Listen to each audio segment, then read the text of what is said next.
أعوذ بالله من الشيطان الرجيم بسم الله الرحمن الرحيم الحمد لله رب العالمين والصلاة والسلام على رسولنا محمد وسيدنا محمد Ya Rabbi, tu es le pardonneur, tu es pardonné, pardonne nos péchés. Amin. Surat Al-Araf, on va Inch'Allah commencer la lecture avec le verset numéro 121. Et nous sommes toujours dans le contexte. Premièrement, Al-Araf, c'est un gros appel au Tawhid, à l'unicité du Créateur. Et nous sommes dans un groupe de sujets traitant des prophètes que Allah a envoyés à Rasulullah sallallahu alayhi wa sallam pour rappeler les gens à la divinité, à l'unicité.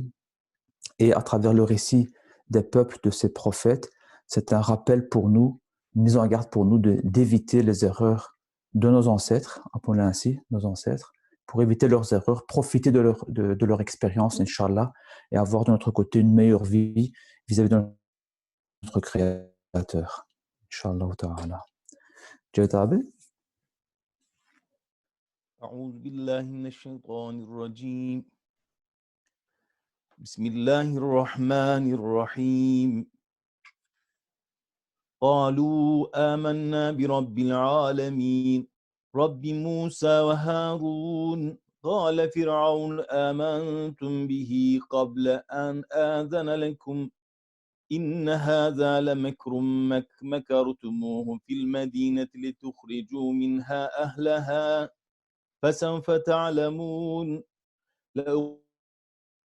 لأقطعن أيديكم وأرجلكم من خلاف ثم لأصلبنكم أجمعين قالوا إنا إلى ربنا منقلبون وما تنقم منا إلا أن آمنا بآيات ربنا لما جاءتنا ربنا أفرغ علينا صبرا وتوفنا مسلمين وقال الملأ من قوم فرعون أتذر موسى وقومه ليفسدوا في الأرض ويذرك وآلهتك قال سنقتل أبناءهم ونستحيي نساءهم وإنا فوقهم قاهرون قال موسى لقومه استعينوا بالله واصبروا إن الأرض لله يورثها من يشاء من عباده والعاقبة للمتقين قالوا أوذينا من قبل أن تأتينا ومن بعد ما جئتنا قال عسى ربكم أن يهلك عدوكم ويستخلفكم في الأرض فينظر كيف تعملون ولقد أخذنا آل فرعون بالسنين ونقص من الثمرات لعلهم يذكرون.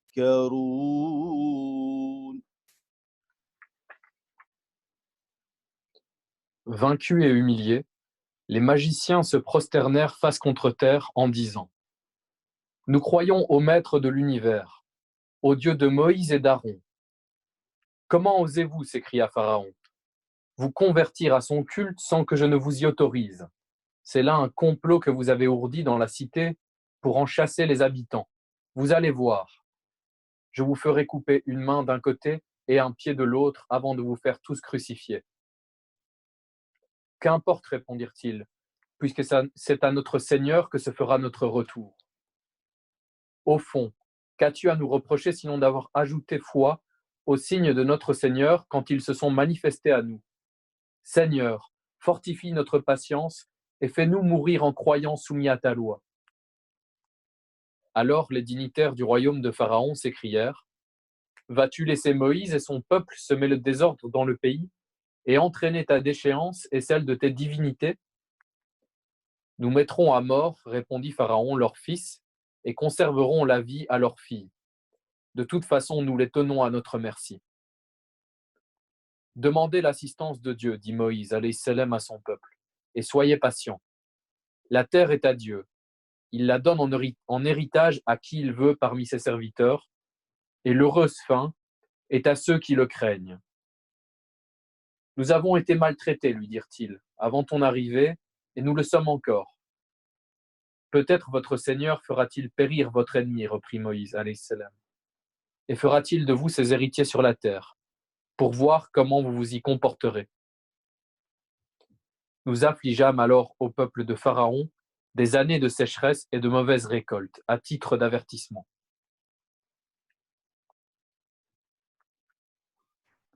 Subhanallah. Le message est très clair ici, hein, pour ceux qui auraient raté le cours d'hier, en tout cas la fin du cours d'hier. Donc, nous étions un passage par rapport au récit de Sayyidina Moussa alayhi salam, du nom Moïse, du nom biblique Moïse alayhi salam, où on a raconté donc les miracles qui a été octroyé à Sayyidina Moussa alayhi salam avec la magie, parce qu'il est face à un peuple de magiciens, et puis le pharaon de l'époque qui va appeler ses meilleurs magiciens pour essayer de mettre à mal Sayyidina Moussa alayhi salam dans le métier de prophète qu'il exerce. Et puis il va donc transformer son bâton en lion, un animal rampant qui va effrayer le pharaon. Enfin bref, c'est dans le contexte-là. Et ici, au verset 121, 122, on voit clairement que les magiciens, donc qui au départ recherchaient, convoitaient un profit mondain de la part du pharaon, ils disent non, non, non, non. Et ils sont prosternés face à terre, donc il faut la sajda. Ils disent non, nous croyons au maître de l'univers, au Dieu, au Seigneur de Moussa et Salam et de Haroun, subhanallah. C'est quelque chose d'extraordinaire, ça. Donc, ils ont vu la véracité, ils ont eu le courage de faire marche arrière. Et puis, peut-être pour notre culture générale, Sayyidina Moussa et Salam est quand même le prophète qui est compté le plus souvent dans le Coran. Il y a beaucoup de récits par rapport à lui et à sa tribu. Et il y a comme un arrière-son. Est-ce que ça vient de chez moi? Je ne sais pas si c'est que moi qui l'entends. Il y a comme une espèce de bruit de fond. Oui, c'est une résonance.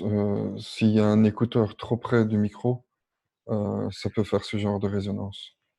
Ok, on va essayer de distancer éventuellement si c'est de mon côté. Voilà. Et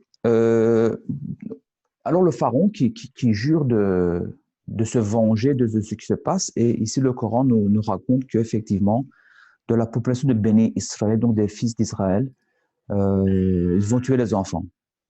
Ils vont tuer les enfants, ils vont, surtout les petits garçons, ils vont laisser les filles sains et saufs. Et au fil des décennies, au fil des temps, ces jeunes filles vont disparaître dans la population. Et l'idée étant de faire disparaître tous ces gens qui ont cru en Allah et en son prophète. Par rapport de nouveau au récit de Sayyidina Moussa et Salam, il faut savoir que l'oppression eue envers le peuple d'Israël à l'époque proche de Moussa et Salam a eu deux stades ou deux étapes. Une première étape, c'est juste avant la naissance de Sayyidina Moussa et Salam, quand le pharaon a été informé qu'il y a un enfant qui est né, que cet enfant va mettre en péril la suprématie du pharaon. Donc à l'époque, on parle de Ramsès II. Hein. Le pharaon est une entité de souverain égyptien, enfin dans la région en tout cas. Donc on parle de Ramsès II en l'occurrence.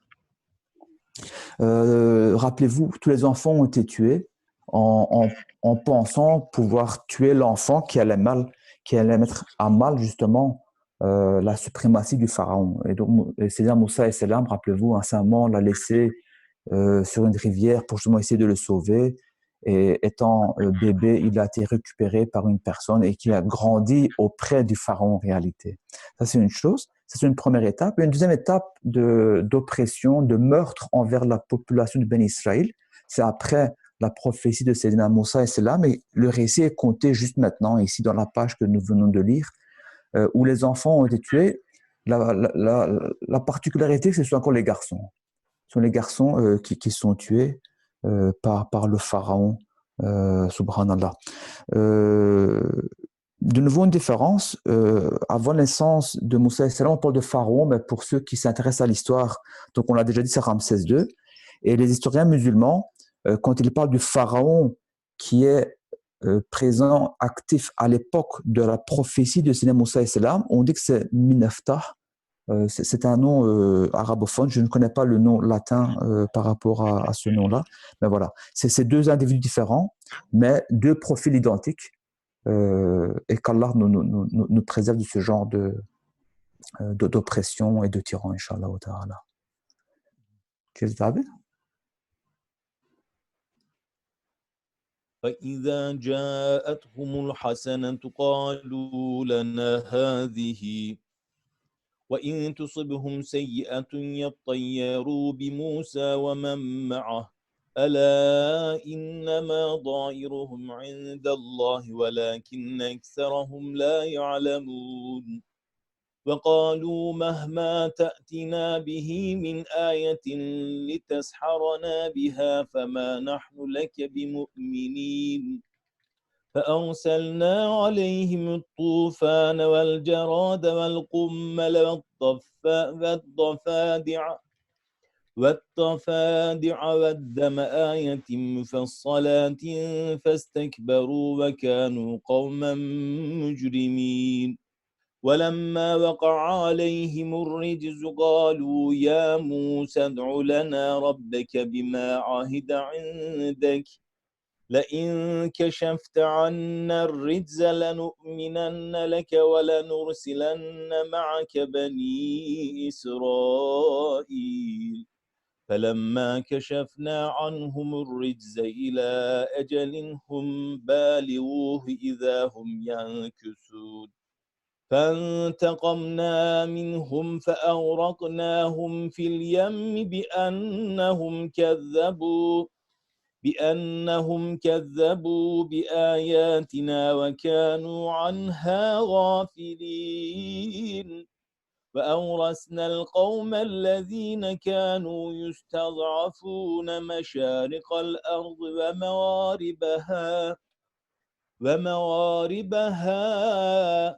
ومغاربها التي باركنا فيها وتمت كلمة ربك الحسنى على بني إسرائيل بما صبروا ودمرنا ما كان يصنع فرعون وقومه وما كانوا يعرشون.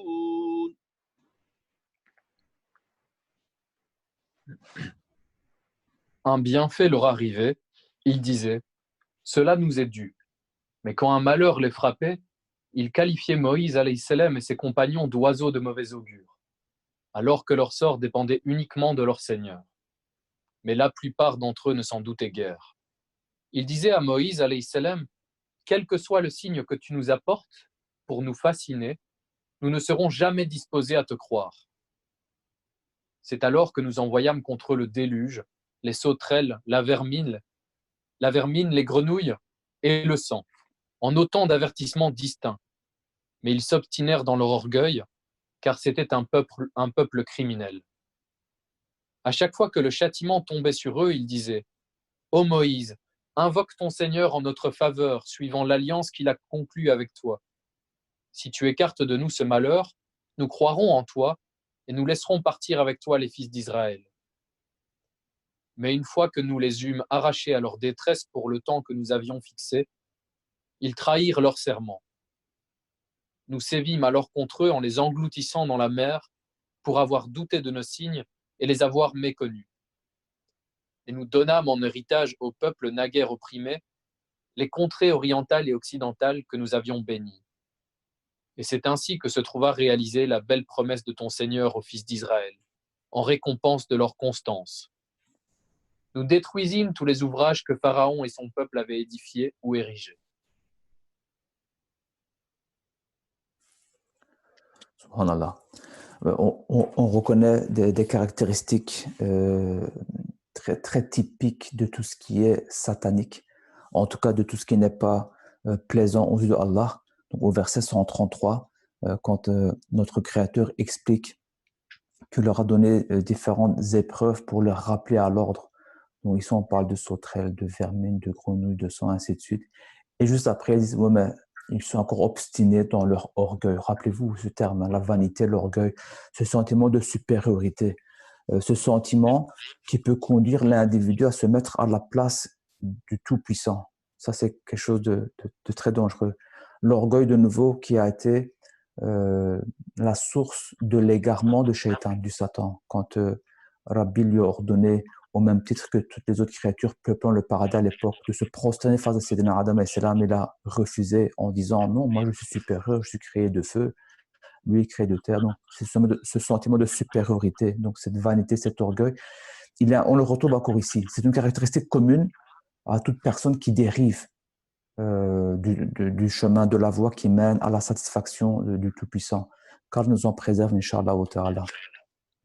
Alors, juste de nouveau pour la culture générale, hein, au verset 136 ou bien 137, quand on parle de la puissance, ce genre de choses.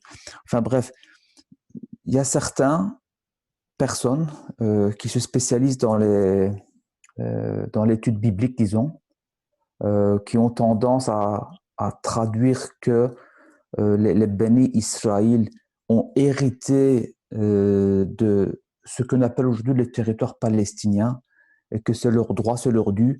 Il n'y a aucun passage clair dans le Coran qui fait allusion à cela. Et même quand les gens se réfèrent au Coran, que soi-disant le Coran supporte l'idée de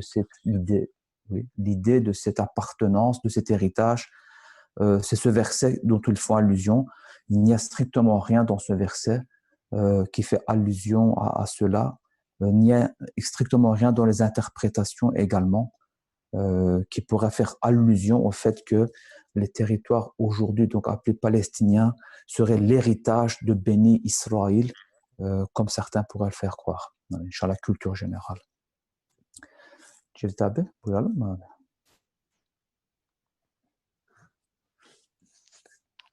وجاوزنا ببني إسرائيل البحر فأتوا على قوم يعكفون على أصنام لهم قالوا يا موسى اجعل لنا إلها كما لهم آلهة قال إنكم قوم تجهلون إن هؤلاء متبر ما هم فيه وباطل ما كانوا يعملون قال أغير الله أبغيكم إلها وهو فضلكم على العالمين وإذ أنجيناكم من آل فرعون يسومونكم سوء العذاب يقتلون أبنائكم ويستحيون نساءكم وفي ذلكم بلاء من ربكم عظيم وواعدنا موسى 30 ليلة وأتممناها ب10 فتم ميقات ربه 40 ليلة وقال موسى لأخيه هارون اخلفني في قومي وأصلح ولا تتبع سبيل المفسدين ولما جاء موسى لميقاتنا وكلمه ربه قال رب أرني أنظر إليك قال لن تراني ولكن انظر إلى الجبل فإن استقر معك مكانه فسوف تراني فلما تجلى ربه للجبل جعله دكا وحر موسى صعقا فلما أفاق قال سبحانك تبت إليك وأنا أول المؤمنين.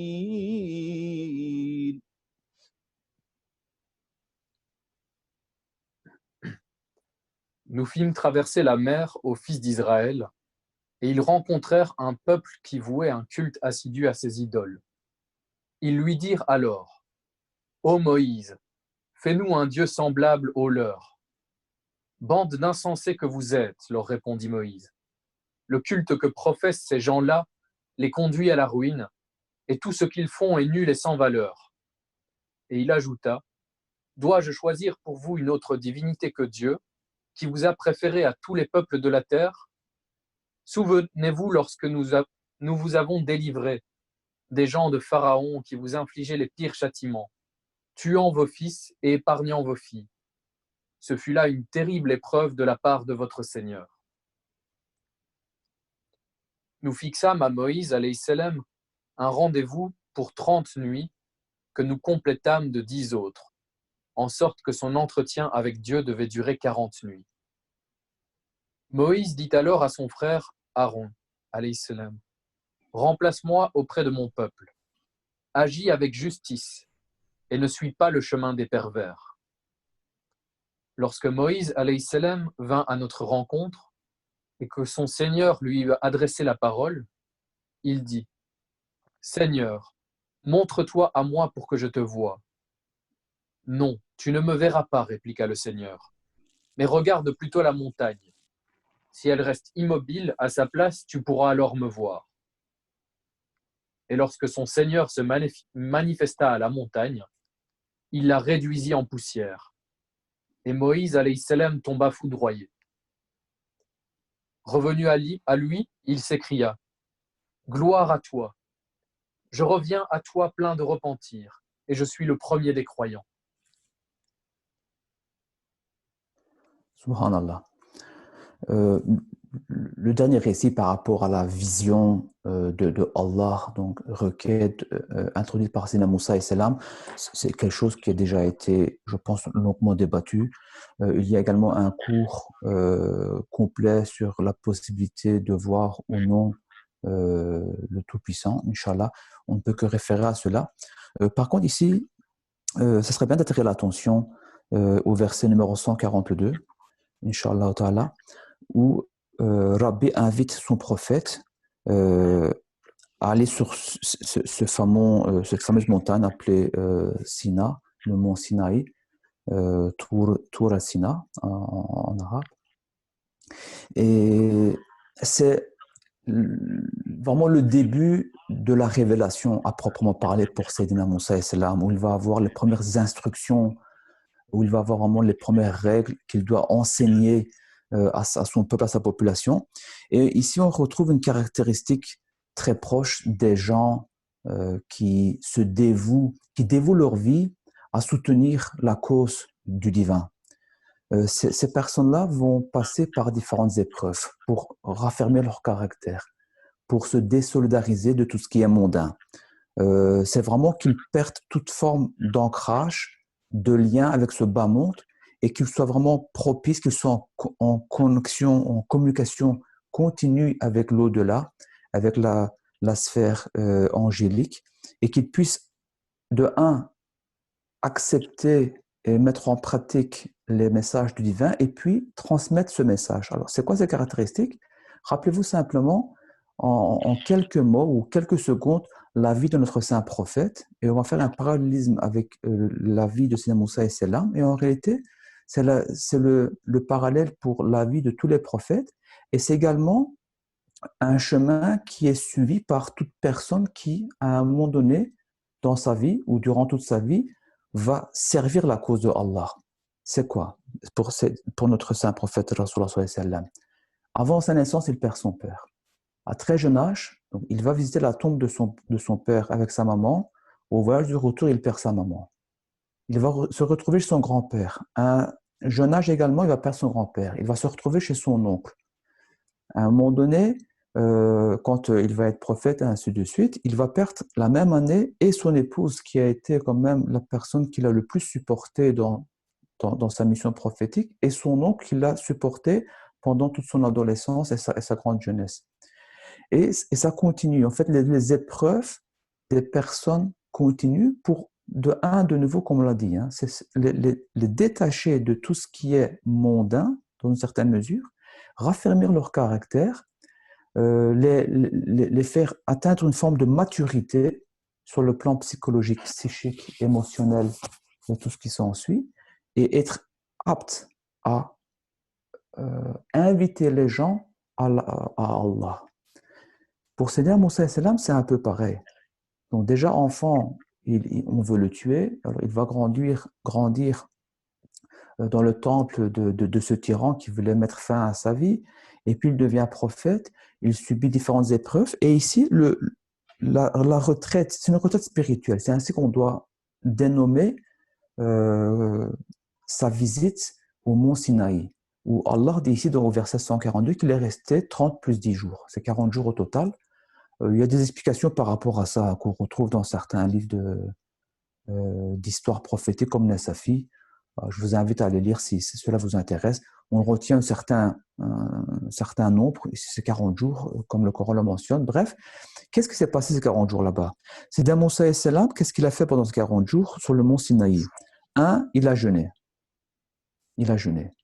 Très important. Hein? Donc, rappelez-vous, l'idée, c'est raffermir le caractère de la personne qui va travailler pour la cause du divin, pour la cause de Allah. Ici, en l'occurrence, c'est un prophète, mais de nouveau, les prophètes ne sont pas des anges. Les prophètes sont des hommes au même titre que nous, sont des êtres humains au même titre que nous. Donc, pour nous, il y a des messages à tirer.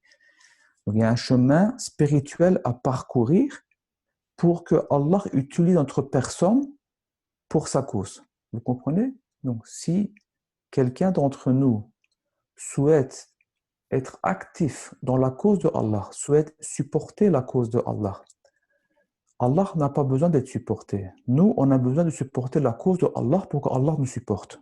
C'est une logique très claire. Hein? J'ai besoin de supporter la cause de Allah pour que Allah me supporte. Si je souhaite que Allah m'utilise moi pour supporter sa cause, alors je dois être dans un état d'esprit similaire, dans une préparation spirituelle, un cheminement spirituel similaire. Le jeûne, il ne va pas manger pendant 30 jours et encore 10 jours, ou très peu en tout cas. Qu'est-ce qu'il va encore faire pendant ce temps-là? Il va adorer Allah.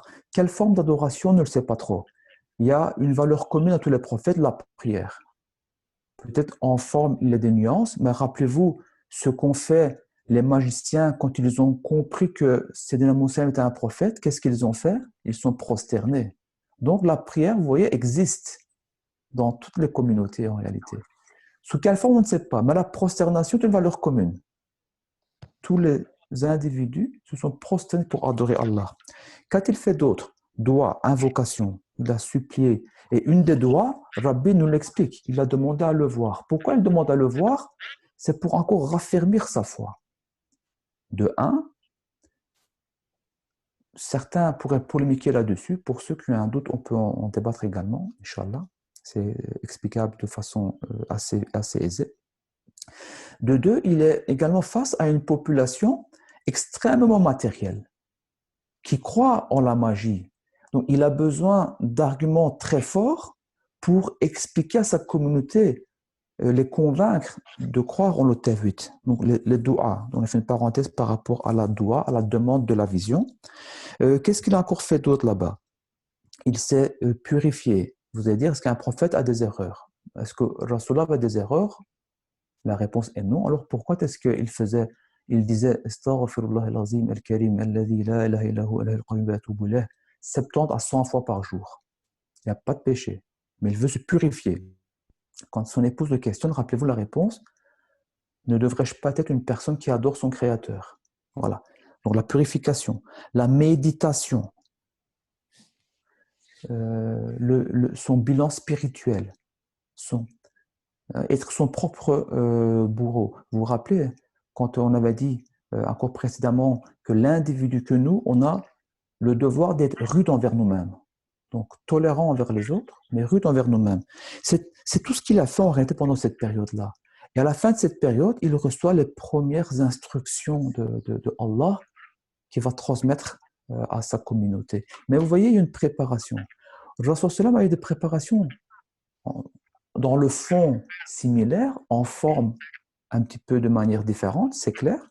Mais rappelez-vous également, les 2 ans avant la révélation de la prophétie, donc Rasul a 38 ans, il se pose déjà de nombreuses questions. Ces questions, il les a toujours eues en lui-même, mais l'intensité a augmenté. Et les 2 dernières années avant la prophétie, donc à partir de ses 38 ans, quand il commence à aller dans sa demeure appelée Nour, cette montagne Nour, quand il fait une retraite. Au départ, c'est une retraite toutes les semaines, tous les mois, enfin une fréquence assez espacée. Mais elle se pose des questions. Qu'est-ce qu'on va faire avec ces Mécois? Pourquoi est-ce que les plus forts écrasent et oppressent les plus faibles? Pourquoi ces gens sont aussi impudiques? Pourquoi il y a autant d'injustice? Il se pose des questions. Oui, il n'est pas encore prophète, mais il se pose des questions. Particulièrement les 6 mois avant le début de la révélation. Là, il commence à passer de nombreuses heures dans son lieu de méditation. Et les périodes, les quelques mois avant la révélation, il passe des jours et des nuits. Et c'est son épouse, notre Sainte Mère, qui va lui porter sa nourriture parce qu'il ne vient plus à la Mecque. Et pour ceux qui ont visité les Terres Saintes et qui ont l'opportunité de visiter le point, l'endroit du début de la révélation, quand Jibril salam est venu voir notre prophète et il lui a dit Iqra, et qu'il l'a serré dans ses bras très fort, et il a répété Iqra 3 fois, et enfin Iqra bismi rabbika alladhi khalaq, et que les 5 premiers versets de la sourate Allah ont été révélés. Ben de ce point-là, certains parlent de grotte, d'autres parlent de demeure, de résidence. Le terme résidence est très chic en parlant d'un prophète. C'est là qu'Allah a décidé que la révélation commencerait, peu importe la situation géographique. C'est une résidence, bien entendu, pour nous autres. De cet endroit-là, Rasulullah sallam avait une vue perçante vers la Kaaba. Et il observait la Kaaba et les dérives qu'il y avait à la Kaaba. Et il se demandait, qu'est-ce qu'on peut faire pour aider l'humanité? Et subhanallah, vous voyez, cette préparation psychologique. Et Allah lui envoie la révélation. Il les lit étant le Khatam al-Nabi, le sceau de la prophétie. Alors, maintenant, on doit ramener tout à nous-mêmes. Le Coran doit nous parler. Le Coran doit me parler. Qu'est-ce que je veux faire? Est-ce que je veux suivre le chemin de ces grands prophètes, de notre saint prophète, de Sina Moussa islam, bien entendu? C'est le rythme Moussa islam qui est raconté ici. Est-ce que je veux faire partie, entre guillemets, de cette aventure? Ou est-ce que je veux faire partie des gens qui sont dans l'orgueil, dans la vanité, dans le confort, qui ne veulent plus réfléchir, qui veulent suivre une mécanique bien huilée, sans plus se questionner, sans éviter les tracas, les soucis. En réalité, les tracas, les soucis, on les aura tout le temps. Certains choisissent leur propre tracas, à savoir comment aider l'humanité à se porter mieux. Ça, c'est un tracas, un souci que j'aurais choisi. Si je ne choisis pas cela, Rabbi va m'éprouver avec autre chose dans tous les cas. Mais voilà, la question à se demander, c'est où est-ce que moi je veux me situer? La réponse à cette question, on l'aura, on se pose cette question, où est-ce que je veux être dans l'au-delà? Où est-ce que je veux être dans l'au-delà? Est-ce que je veux être aux côtés de mon saint prophète, de notre bien-aimé, du grand amoureux de Allah, de l'unique? Est-ce que je veux être là-bas ou est-ce que je veux être ailleurs? Cette question va répondre à la question, qu'est-ce que je dois faire? Et je dois vraiment, vraiment profiter ici de ce mois de Ramadan. On est dans les 10 derniers jours. Nous sommes dans des instants de grande méditation, dans des instants de remise en question. On doit vraiment revisualiser toute l'année qui s'est écoulée. Qu'est-ce que j'ai fait? Où est-ce que j'en suis? Où est-ce que je veux être demain? Si je vis encore, si Rabbi me donne encore de la vie, demain, après-demain, la semaine suivante, le temps que je vivrai, où est-ce que je veux être? Qu'est-ce que je dois faire? Est-ce qu'il y a des choses qui doivent changer dans ma vie? Ce sont des moments extraordinaires. On vit dans ces instants. Je ne sais pas si vous réalisez ce que signifie le mois de Ramadan, mais on vit dans ces instants-là. Et dans ces instants-là, on doit vraiment se questionner. Qu'est-ce que je veux faire de ma vie? Qu'est-ce que je veux faire de ma vie, Inch'Allah ta'ala. Que Rabbi guide nos pas, Inch'Allah, la véritable religion. Amen.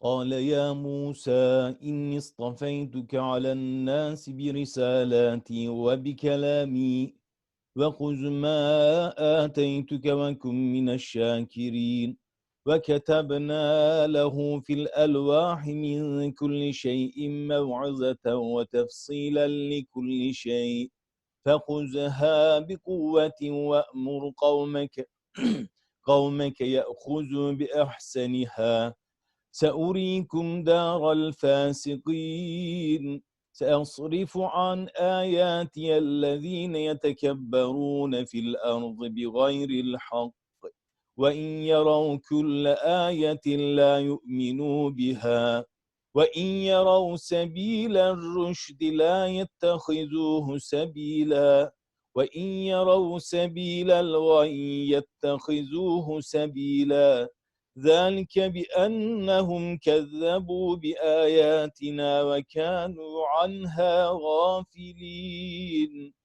والذين كذبوا بآياتنا ولقاء الآخرة حبطت أعمالهم هل يجزون إلا ما كانوا يعملون واتخذ قوم موسى من بعده من حليهم عجلا جسدا له خوار ألم يروا أنه لا يكلمهم ولا يهديهم سبيلا اتخذوه وكانوا ظالمين ولما سقط في أيديهم ورأوا أنهم قد ضلوا قالوا لئن لم يرحمنا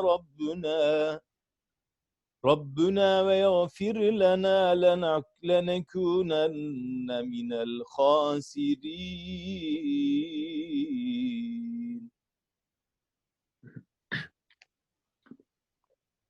Ô Moïse, dit le Seigneur, je t'ai élu d'entre les hommes pour te confier mon message et t'adresser ma parole.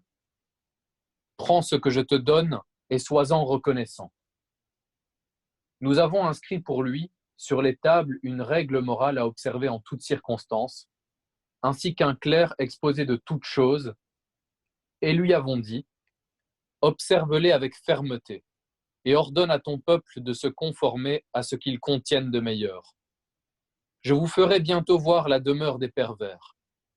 Je priverai de mes signes ceux qui affichent sans raison leur orgueil sur terre, qui refusent de croire à tout signe qu'ils voient, et qui, apercevant la bonne droiture, s'en écartent obstinément. Mais voyant celle de l'égarement, ils s'y engagent résolument. Il en est ainsi parce qu'ils ont traité nos signes de mensonges, et qu'ils s'y sont montrés indifférents. Ainsi seront vaines les œuvres de ceux qui ont renié nos signes, et la vie future. Méritent-ils d'être rétribués autrement que selon leurs œuvres? Pendant l'absence de Moïse, alayhi salam, son peuple avait façonné avec leur parure le corps d'un veau doué de mugissements. Ne s'était-il alors pas rendu compte que ce veau ne pouvait ni leur parler, ni leur être utile en quoi que ce soit? Toujours est-il qu'ils le prirent pour divinité, faisant ainsi preuve d'iniquité. Puis, complètement déçus, ils reconnurent leurs erreurs et s'écrièrent: si notre Seigneur ne nous fait pas miséricorde et ne nous pardonne pas, nous serons très certainement du nombre des perdants. Qu'Allah ne fasse pas partie du nombre des perdants, Inch'Allah. Au verset numéro 145, il est question de ces fameuses 10 tablettes. Il y a beaucoup d'informations de sources bibliques par rapport à cela, que oui, ce serait 10 morceaux de pierre qui ont été gravés avec des règles. Donc les versets, sont des versets propres au message de Seigneur Moussa et Salam. Dans les sources islamiques, c'est pas clair ce que c'est. On parle ici donc de 10 lawha. Lawha, c'est pas forcément 10 tablettes de pierre. Ça peut être 10 chapitres d'un fascicule. Ça peut être 10 feuillets, ensemble de feuillets. Donc c'est une consistance sur une base 10. Voilà, est-ce que ça veut dire 10 pages? Est-ce que c'est 10 chapitres? Est-ce que voilà, c'est pas tout à fait très clair par rapport à cela. En tout cas, ce n'est pas détaillé. Quand on dit que c'est pas clair, ce n'est pas détaillé dans les sources islamiques. Ce qui n'est pas encore détaillé non plus, est-ce que ces 10 donc lawha, tables, tableaux, tablettes, ont été directement envoyés par Allah, ou bien c'est arrivé par l'intermédiaire d'un ange, ou bien ça a été enseigné à Sayyidina Moussa alayhi salam et que lui-même les a écrits ou gravés selon la technologie de l'époque. C'est pas clair du tout. Voilà. Donc tout ce qu'on pourrait dire, il n'y a pas de source islamique par rapport à cela, donc, en termes de culture générale. Et enfin, vous voyez à tel point l'orgueil est important. Verset 146, notre Saint Créateur rappelle encore à tel point il est mal à ses yeux de se voir le plus grand, d'être en fait rempli de vanité, d'amour propre. Et ce verset est très menaçant. Le verset dit clairement, celui qui alimente l'orgueil en sa personne, Allah va le détourner de la vérité. Il n'y a aucun miracle, aucune explication qui pourra lui donner raison. C'est très important ça. C'est très important. Ici, la traduction a été très douce par Oustad Chiadmi. La traduction originale est un petit peu moins douce. En tout cas, le texte original est un petit peu moins doux que cette traduction ici. Il est clairement dit que les personnes qui s'obstinent à être orgueilleux, dans une certaine mesure, Allah va les détourner de la vérité. Qu'Allah nous préserve de ce sort, Inch'Allah ta'ala. Ah, tu vas me donner Allah, Nisnil. Ah, Hojam, tu veux voir la source peut-être, Hojam. Je peux te donner le mot-clé éventuellement. Donc, c'est le passage numéro... C'est le verset 146. بأنهم كذبوا بآياتنا وكانوا عنها غافلين. Et ça, c'est la conclusion. Ça, c'est la conclusion. Juste avant, voilà. Voilà, takabbaru. La première ligne, Hojam. Voilà. سأصرف عن آياتي الذين يتفكرون في الأرض بغير الحق. Voilà. Dans ce passage-là, il est clair que même s'ils voient les plus grands miracles, ils vont s'écarter en fait des versets de Allah. Yatakabbaruna, c'est vraiment l'orgueil, hein. Ceux qui se croient plus grands que ce qu'ils voient. Voilà. Tu as des travaux? ولما رجع موسى إلى قومه غضبان أسفا قال بئس ما خلفتموني من بعدي أعجلتم أمر ربكم وألقى الألواح وأخذ برأس أخيه يجره إليه قال ابن إن القوم استضعفوني وكادوا يقتلونني فلا تشمت بي الأعداء ولا تجعلني مع القوم الظالمين قال رب اغفر لي ولأخي وأدخلنا في رحمتك وأنت أرحم الراحمين إن الذين اتخذوا العجل سينالهم غضب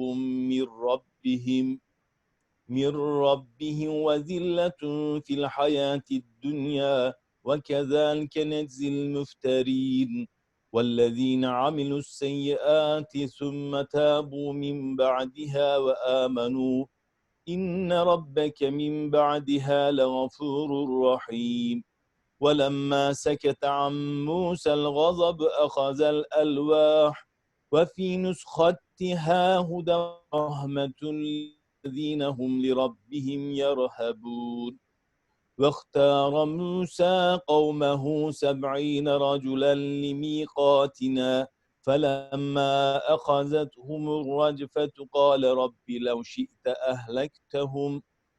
أهلكتهم من قبل وإياي أتهلكنا بما فعل السفهاء منا إن هي إلا فتنتك تضل بها من تشاء وتهدي من تشاء أنت ولينا فاغفر لنا وارحمنا وأنت خير الغافرين.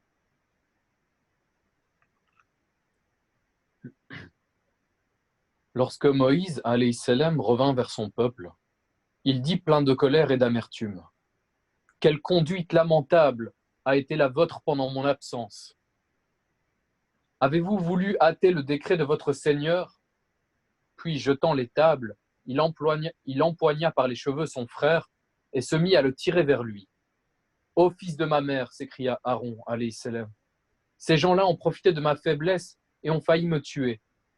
Ne réjouis donc pas à mes dépens nos adversaires et ne me range pas parmi les pervers. » Seigneur, dit Moïse, pardonne-moi ainsi qu'à mon frère.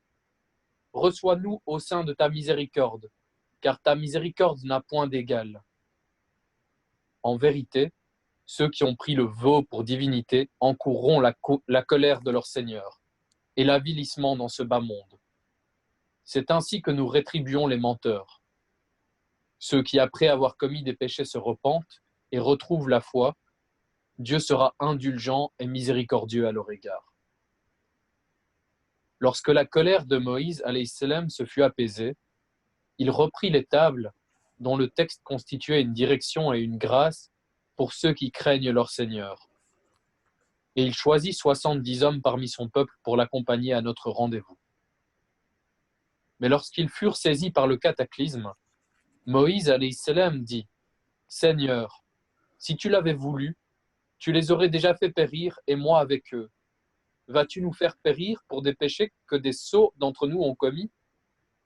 Ce n'est là qu'une épreuve de ta part, par laquelle tu égares qui tu veux et diriges qui tu veux. Tu es notre maître.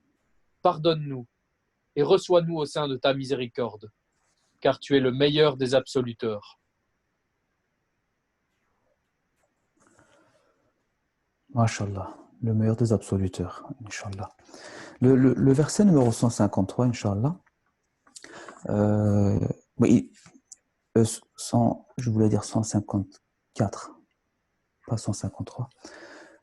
Il est clair, hein, donc, imaginez le choc que Saint Moussa salam a pu vivre. Donc, il sacrifie sa vie, il met sa vie en péril pour sa communauté. Et il sauve sa communauté de la tyrannie du pharaon. Et il s'écarte une quarantaine de jours. Et quand il revient, voilà, on a un petit peu discuté les soirées précédentes du récit de Sayyidina Shit alayhi salam, donc un des enfants, petits-enfants de Sayyidina Adam alayhi salam, avec les disciples qui ont été représentés, et puis l'idolâtrie est née, et c'est Nour alayhi salam qui est arrivé le premier pour combattre un peuple idolâtre, vous voyez. Et là, Moussa alayhi salam qui vit quelque chose de similaire. Et quand il vient, voilà, donc sa colère se dissipe. Culture générale, quand il dit, voilà, il reprit les tablettes. Et en fait, donc, quand on parle de tablettes, comprenez-vous l'Evha, et un de ces fascicules ou un de ces chapitres, il y a la mention, donc l'enseignement de Allah qui dit, pour ceux qui craignent leur Seigneur, il y a toujours une félicité et un pardon.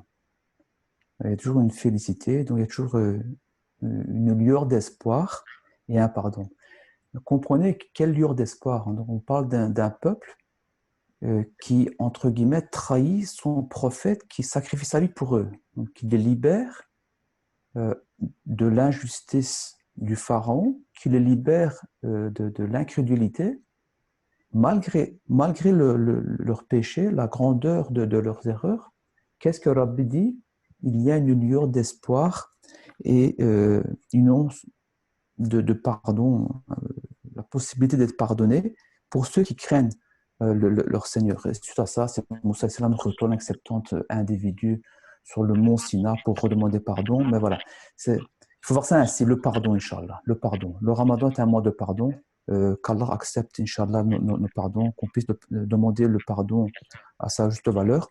Alors j'aimerais, dernière remarque, ça vous l'aurez compris, hein, on essaie de faire passer une forme de culture générale coranique à travers les lectures qu'on essaie de faire ces soirées du mois de Ramadan. Ce n'est pas beaucoup, mais voilà, si on parvient au moins à faire passer des idées générales.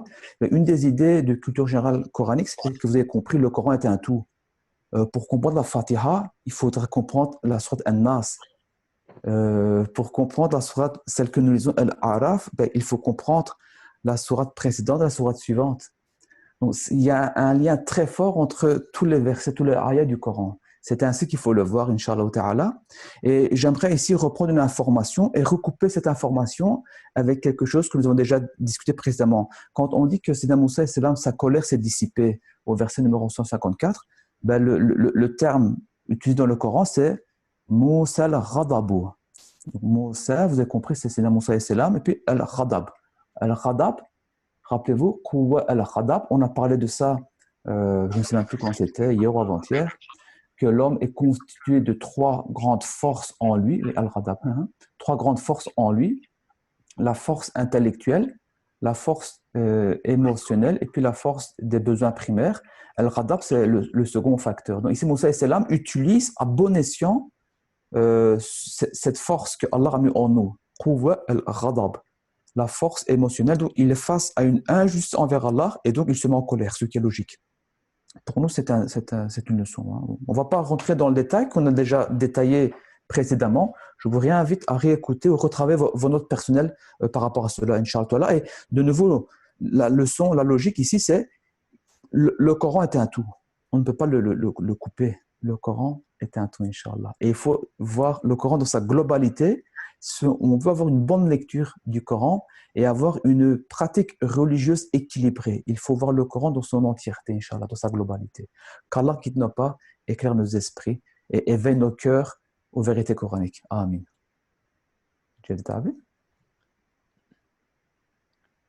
واكتب لنا في هذه الدنيا حسنة وفي الآخرة إنا هدنا إليك قال عذابي أصيب به من أشاء ورحمتي وسعت كل شيء فسأكتبها للذين يتقون ويؤتون الزكاة والذين هم بآياتنا يؤمنون الذين يتبعون الرسول النبي الأمي الذي يجدونه مكتوبا عندهم في التوراة والإنجيل يأمرهم بالمعروف وينهاهم عن المنكر ويحل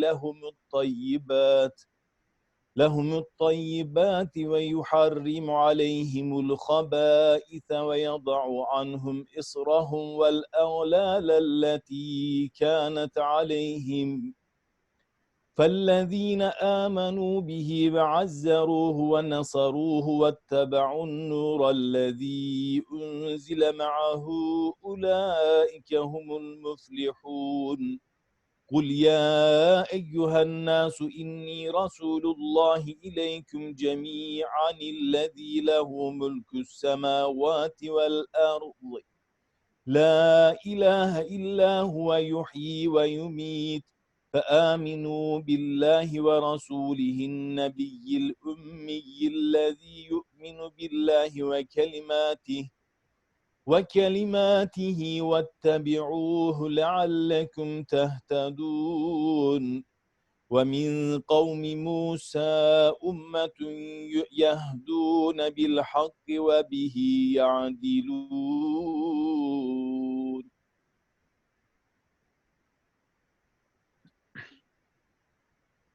Réserve-nous un heureux destin en ce monde et en la vie future. Nous revenons à toi pleins de repentir.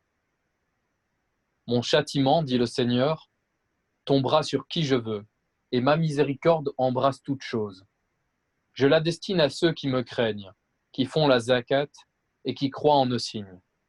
À ceux qui suivront l'envoyé, qui est le prophète, illettré, qu'ils trouvent mentionné chez eux dans le Pentateuque et l'Évangile, et qui leur recommande le bien et leur interdit le mal, qui déclare licite pour eux ce qui est bon et illicite ce qui est impur, qui les soulage de leur fardeau et les délivre de leurs chaînes, ceux qui auront cru en lui, qui l'auront secouru et soutenu, qui auront pris pour guide la lumière descendue avec lui, ceux-là connaîtront le vrai bonheur.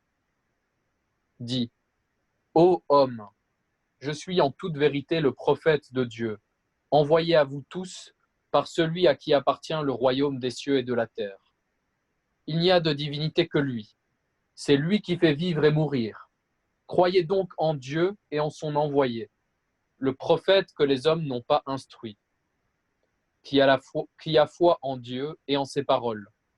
Suivez-le, vous n'en serez que mieux guidés. Parmi le peuple de Moïse, alayhi salam, il y a des gens qui se laissent guider par la vérité et qui, quand ils rendent un jugement, le font avec équité. Subhanallah. Qu'Allah nous fasse des gens, Inch'Allah, bien guidés. Inch'Allah. Donc, Sayyidina Moussa salam, rappelez-vous, hein, la récitation présente que nous avons faite, il est retourné sur le mont Sinaï avec certains membres de sa communauté, 70, comme mentionné dans le Coran, et puis ils se demandent des choses à Allah. Et au verset numéro 156, il demande le pardon. Et là, Rabbi répond il décrit en fait des caractéristiques que si les individus les portent, ben, il va les pardonner. Et puis il cite d'autres caractéristiques que les individus pourraient porter, ben, ceux-là, il y aura un châtiment. Et donc là, on dit, voilà, sa miséricorde va embrasser toutes choses à ceux qui le craignent, ceux qui font la zakat, ceux qui croient en ses signes. Donc là, la dua, la demande, l'invocation de ce grand prophète, c'est Moussa est acceptée. Et juste là, de nouveau, c'est ça la force du Coran, la force du message coranique. On retourne la situation vers les gens, les contemporains de notre saint prophète. Et Rasul sallam, donc là, le verset, on est pris dans une histoire, donc on a tous été pris dans l'histoire de saint Moussa sallam, je pense. Hein, on a été pris dans, vous avez visionné la scène avec le veau d'or, vous avez visionné la scène où saint Moussa sallam vient, il est effondré, il a peut-être fondu en larmes, Allahu alam, et puis il repart, demande pardon, et là on a la doigt qui a été acceptée, et là donc, pris dans l'histoire, le Coran retourne la situation au profit de nous autres. Et il dit, ben voilà, regardez ce peuple, Allah les a pardonnés. Mais comment il les a pardonnés? Si vous faites cela, donc c'est la voie du pardon. Et cette voie du pardon est valable pour vous également. C'est le message qui est donné aussi au verset numéro 157, subhanallah. C'est comme ça qu'il faut lire la transition du 156 au 57. Allah nous dit, ne vous inquiétez pas, vous serez également pardonnés, mais vous devez suivre les pas de vos ancêtres, de ceux qui vous ont précédés. Et ici, Rabbi rajoute de nouvelles règles. Je vous invite à les lire. Il y a juste un dernier détail, puisqu'il est déjà l'heure, à mentionner. On dit que, au verset numéro 57, que ce prophète est ummi. Ummi. C'est-à-dire qu'il est illettré. Je ne sais plus dans quel passage de la traduction on retrouve ce passage. Mais bref, c'est un prophète illettré, ummi. C'est un point très important, ça. C'est un point très important. On prend 3-4 minutes pour expliquer en quoi c'est important. On reprend demain avec l'explication. Je pense qu'on peut prendre 2-3 minutes aujourd'hui en plus. Je ne vais pas faire long. Aujourd'hui encore, il y a, pour ceux qui ont déjà entendu parler des évangélistes, des orientalistes, donc ce sont ces gens qui sont experts en sciences islamiques et qui vont essayer de nous détourner du chemin de Allah. Ce sont des experts en sciences islamiques. Quand vous avez des facultés de théologie à l'ULB, à Louvain-la-Neuve, vous avez ce genre de professeurs qui connaissent les sciences islamiques bien mieux que nous, mais leur devoir, c'est de nous tromper. Mais ces gens-là ont inventé une belle théorie que notre saint prophète, à un certain âge, durant une période de 2 ans, qu'ils disent, a été dans un monastère et il a étudié les anciennes religions.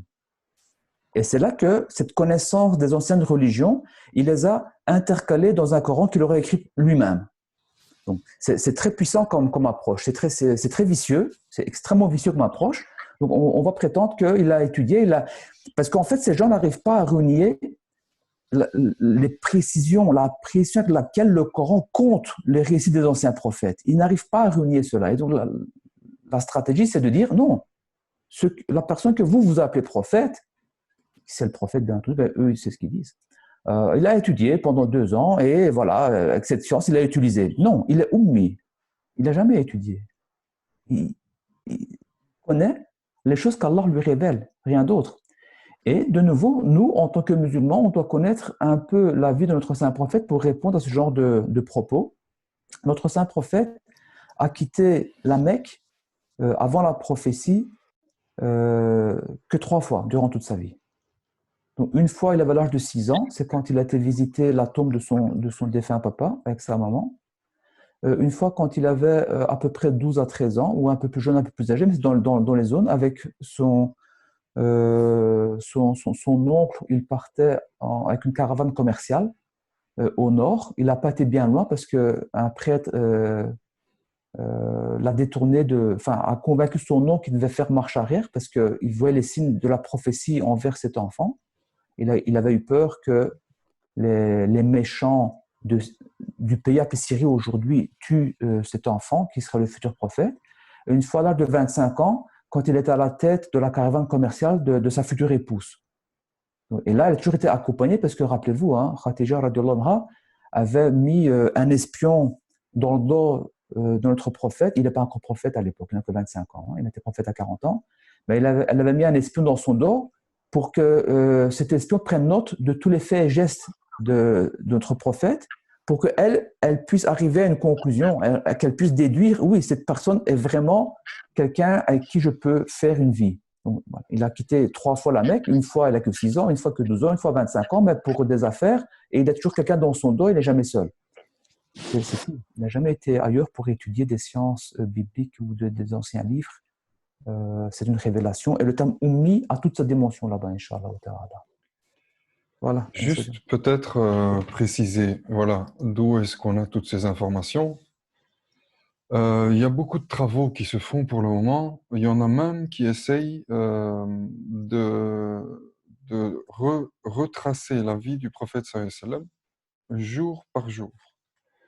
Donc il y a certains passages manquants, bien sûr, dans la vie du prophète sallallahu alayhi wa sallam, mais les compagnons du prophète l'ont tellement bien suivi et précisent tellement bien les dates auxquelles ils font allusion lorsqu'ils rapportent des paroles du prophète sallallahu alayhi wa sallam ou bien des actions du prophète sallallahu alayhi wa sallam, qu'on sait à quel jour ça correspond et qu'on sait à peu près retracer sa vie. Il y a beaucoup d'œuvres là-dessus, sur la vie du prophète sallallahu alayhi wa sallam, mais beaucoup plus détaillées que celles qu'on connaît, de 2 tomes ou de 3 tomes. Celle dont je vous parle, qui retrace avec les hadiths des compagnons qui rapportent la vie du prophète sallallahu alayhi wa sallam, ceux-ci font 30 tomes, 40 tomes. Donc c'est des gens qui ont donné leur vie à faire ce genre de recherche. Et aujourd'hui encore, on essaye de refaire ça. Par exemple, j'ai partagé l'autre jour une vidéo avec la place des maisons de tous les compagnons et du compagnon du prophète sallallahu alayhi wa sallam du temps de sa prophétie, avec la place des maisons, etc. Ils ont fait ça sur un plan. Ben, tout ça, c'est reporté par les compagnons qui transmettaient tous les détails. On en a parlé aussi dans le sujet où on a rapporté les introductions à la science du hadith. C'est très, très, très précis. Donc, je ne sais pas d'où ces orientalistes ont leurs sources, mais quand on y jette un petit coup d'œil un petit peu plus approfondi, ils n'ont pas de source qui rapporte que le prophète sallallahu alayhi wa sallam a quitté la Mecque pour autant de temps et pour faire ses études et revenir et écrire,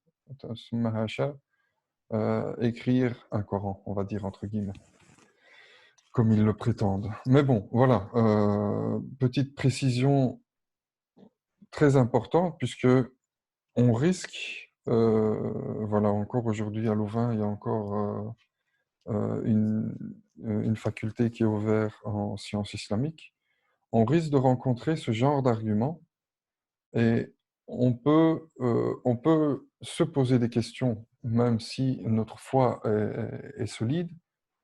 Shaitan peut nous approcher par la droite.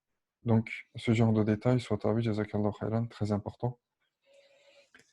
Voilà, on va clôturer pour aujourd'hui. Si vous n'avez pas d'autres commentaires.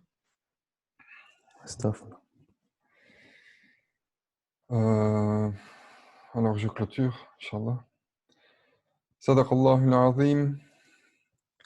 أعوذ بالله من الشيطان الرجيم بسم الله الرحمن الرحيم والعصر إن الإنسان لفي خسر إلا الذين آمنوا وعملوا الصالحات وتواصوا بالحق وتواصوا بالصبر صدق الله العظيم سبحان ربك رب العزة عما يصفون وسلام على المرسلين والحمد لله رب العالمين الفاتحة مع الصلوات